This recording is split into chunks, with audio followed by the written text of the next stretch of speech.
Александр, скажите, пожалуйста, сколько вы пьете клеточное питание, сколько вам лет и какие у вас результаты? Мне 56 лет полных. Питание я пью уже 2,5 месяца. Почувствовал я на себе хороший результат. То есть я похудел на 15 килограмм.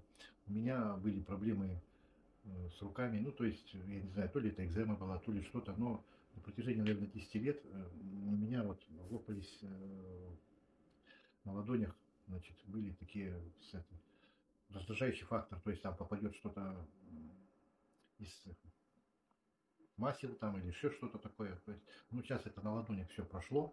Ну, еще, конечно, не все, обострение немножко пошло с этой стороны. Обострения бывают, но все равно в общем намного лучше, чем было раньше, да? Да. Мне сейчас намного легче, я уже руками могу работать, а то я не мог как бы что-то такое там взять. Ну, Мгм. тяжело было. Там, турничок или еще что-то. Чувствовалась вот эта боль в ладонях. Сейчас ее нету, вот этой боли. То есть прошли вот эти все э, ну, Ну будем и говорить, язвочки там да, или как. язвочки, Да. да. И у нас еще очень хороший результат по апное, храп.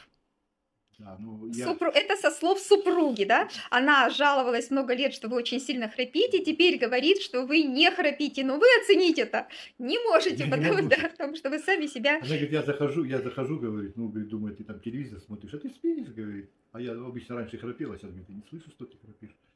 Вот так вот по имени меня кричит, а я не слышу. Ты что, не слышишь меня, что ли? Говорю, так я спал. Как спал? Ты же не храпел. Мгм. То есть раньше она знала, если муж храпит, значит он спит, да? А теперь оценить даже невозможно, спит Ну или да. не спит. Я, конечно, сам, ну, надо, наверное, попросить, чтобы она запись сделала, когда я сплю. Хорошо. Так, чтобы Ну самому. все, здорово, спасибо.